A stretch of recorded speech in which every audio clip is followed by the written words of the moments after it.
Hello, welcome to Ennara Reacts. Today I'm watching another clip from the Fat Electrician, and this one is when Marines took a duck into battle in World War II. The devil duck. Okay, let's see what that is.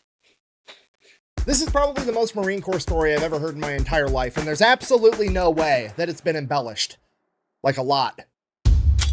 Oh, yeah. Ladies and gentlemen, we've already talked about the Marine Corps' most famous animal hero, Sergeant Reckless, the horse that was adopted by the Marines during the Korean War that would go on to become the hero of Outpost Vegas and the first horse to ever partake in a Marine Corps amphibious landing. But before Sergeant Reckless, the Marine Corps had another hero from the animal kingdom that partook in multiple amphibious landings in the Pacific theater of World War II. Today we're talking about Sergeant Siwash, aka the Devil Duck. But first, a word from our sponsor. This video is brought to you by Delete Me. Delete Me is an online subscription service. It's a very straightforward, simple business. You give them money, they get rid of your personal information off the internet. Okay, look, here's the deal. Somehow, some way, your personal information is on the internet. Your name, your spouse's name, your parents' name, your address, your last 5 addresses, your phone numbers, and all of your emails are all sitting in some data broker's bank, and they're selling that information for money. But the good news is that these data brokers are legally required to delete your information if you submit an opt-out request. And that's where Delete Me comes in. They will go to all the big data brokers and automatically submit opt-out requests on your behalf, and you don't have to do anything. And I know what you're thinking, because I thought the same thing. I don't want to give all my personal information to Delete Me either, because that just seems counterproductive. Okay, here's the thing with that. You don't have to give them all your private information. You can literally give them your name and your email address. You can give them more information if you want, but really all they need is your name and email, and then you come back a few days later and they just start asking you a bunch of yes or no questions. By using just your name and email, they'll search through all the data banks and figure out who you are, and they'll ask you a bunch of weird questions like, is this your dad? Is this your mom? Is that a relative? Is this your address? Did you used to live here? Did you grow up at this address? Is this your phone number? Is this your email? They know all of this information just by you giving them your name and email, using all the information that these data brokers have. And then you just let them know, yes, that's me, and then they will delete all that information for you. A couple days after that, they're going to send you a report. Here was mine. Over 70 data brokers had my information, and there were 489 listings where that information was for sale, and Delete Me submitted opt-out requests for all of them. Now, those data brokers are probably going to be able to get my information again, but Delete Me is constantly going to be searching for my info and automatically submitting the requests as soon as those listings pop up. Go check out Delete Me. I'll have a link and a discount code down below. Let's get back to the video. Our story begins in 1942 as the 2nd Marine Division is currently in New Zealand gearing up to go into combat against the Japanese in World War II. And like all great military stories, it totally happened. It begins in a bar with a bunch of Marines drinking. And as is tradition with the military drinking at a bar, there are conflicting reports as to what actually happened. According to the Marine Corps, the Marines went out to a local bar in New Zealand. They then started drinking with the locals, and they all had a great, very professional,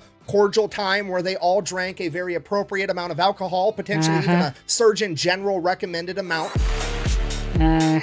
And then none of the Marines went out and hooked up with any of the local women. And if they did, hypothetically, which they didn't, but if they did, it would have been strictly in the missionary position, and the Marines would have used protection. Now, while they were at the bar, there was also a raffle. And apparently, a bunch of the Marines bought these tickets for this raffle, and one of the Marines by the name of Sergeant Francis Fagan ended up winning the raffle. Now, the grand prize for this raffle at a bar in New Zealand was apparently a duck.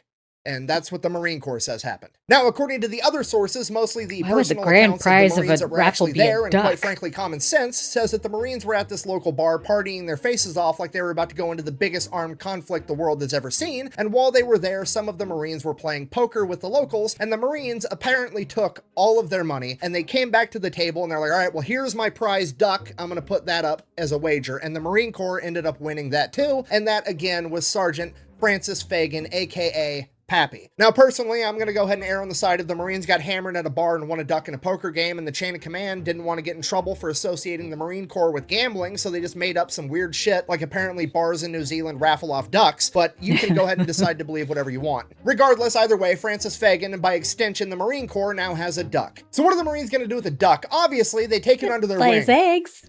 Under their wing. I'd like to apologize to the internet for making you a dad. I mean, dad joke. To be fair, that is true. I kind of turned her into a bodybuilder for like 18 months between the 2 kids. Wow. Interrupting my history time. Sorry about that. Anyways, the Marines pretty much immediately teach this duck how to drink beer, which I know what you're thinking. That's probably not very healthy for the duck, but to be fair, there are worse vices to have. I mean, he could get addicted to quack. I'm sorry. Really? I'm done. Okay, I'm done with the dad jokes. That joke is Really? foul. Anyways, they Oh, become my drinking buddies goodness. with this duck. He becomes one of the Marines, and then time comes for them to all go off to war and actually engage with the Japanese. Sure enough, they take the duck with them. Fast forward, November 1943, the Battle of Tarawa. It's one of the bloodiest battles in Marine Corps history. Essentially, the Japanese have 4,000 soldiers dug in and heavily fortified on the Tarawa Atoll, and the Marines have to go in there and take them out. Now, what's unique about Tarawa is it is surrounded by coral reefs, and what that means is any traditional landing craft that America could use, like a Higgins boat, similar to what we used over in the European theater, would get hung up on these coral reefs, and the Japanese would be able to spray it with machine gun fire and artillery and mortars and kill absolutely everybody. The Japanese were so confident in these coral reefs and their fortified defenses that Admiral Shimasaki said that it would take 1,000,000 men 100 years to take Tarawa. But he didn't know that the Marine Corps had the LVT, That the seems like Landing an Vehicle exaggeration. Tract, aka the amphibious tractor. Similar to a Higgins boat, except it had tracks on it, and then when it hit the coral reefs, it would simply drive right over the top of them. So November 20th, 1943, at 3 a.m., under the cover of darkness, 18,000 Marines and one duck would load into their salamander tractors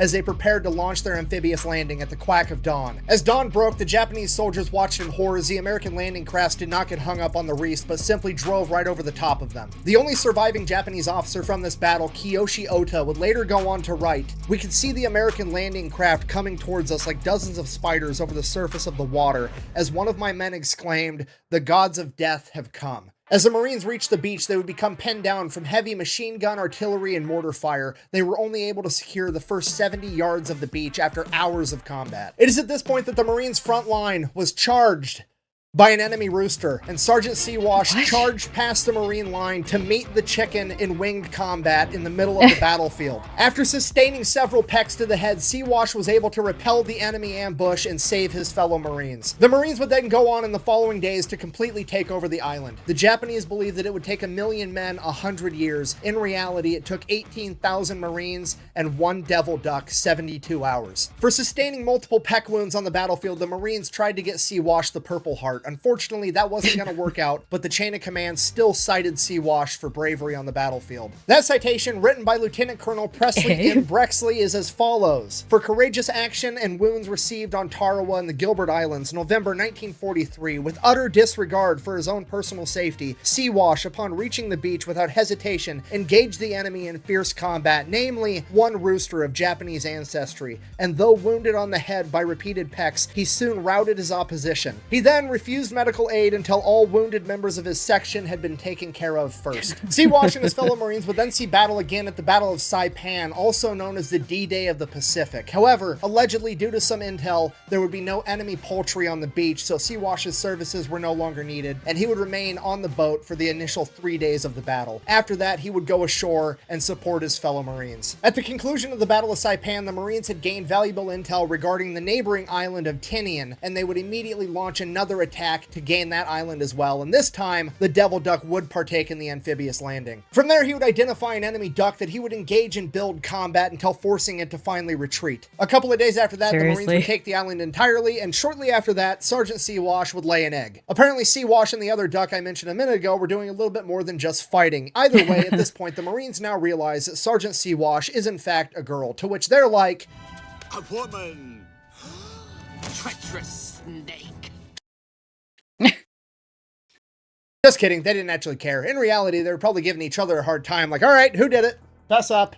Tania would be the last time that Sergeant Siwash ever saw combat. After World War II, she would end up getting sent back home to America with her fellow Marines and her primary caretaker, Francis Fagan. From there, the story of Sergeant Siwash picked up traction, being in Time magazine, having multiple radio appearances, being in a bunch of different newspapers, telling the harrowing story of America's one and only devil duck. And while all that's going on, she is partying her bill off with her Marines, drinking beer after beer, while also helping the Marines hit on young women. And I actually believe this to be the first historical appearance of the term wingman being used in relation to picking up women. Okay, I mean, look at this. Fagan and Siwash have more game than an Xbox. That man's about to get more than an animal shelter. Over the next couple months, the publicity would die down, and Francis Fagan would go on to become an electrician. And his great-grandson would also go on to become an electrician that had a pretty decent-sized YouTube channel. No, I'm just kidding. I'm not related to this guy. Anyways, Sergeant Siwash would also then go to live on a farm for an extended period of time until being called back into duty during the Korean War, where she helped with recruiting efforts. After that, she would finally Really? retire to live out the rest of her days in the Lincoln Park Zoo in Chicago before passing away in 1953 due to liver complications, which prompted the Marines to release a statement saying that there is no reason to believe that her liver complications were due to her excessive amount of drinking during her time in service. According to multiple newspapers, her funeral service was then held in a taxidermy shop where she was then stuffed and currently resides in the National Museum of the Marine Corps in Triangle, Virginia. So in conclusion, this has been the totally real, 100% not embellished whatsoever story of Sergeant Siwash, aka America's Devil Duck. That time the Marine Corps won a duck in a poker game, taught it how to drink beer, then took it to multiple amphibious landings in the deadliest battles of World War II, kept it alive the entire time to bring it back home so they could use it to hit on women, and I think it is the most Marine Corps thing that has ever happened, and if I'm wrong, you can tell me down below, and if your story's better, I'll do a video on that too. Thank you for watching. Best way to support the channel is go buy some merch over at thefatelectrician.com. Quack bang out. Extra quack for the devil duck. Alrighty, there you go. The Marines devil duck. I don't know if the veterinarian would sign off on the fact that the liver damage wasn't caused at all by drinking the beer, but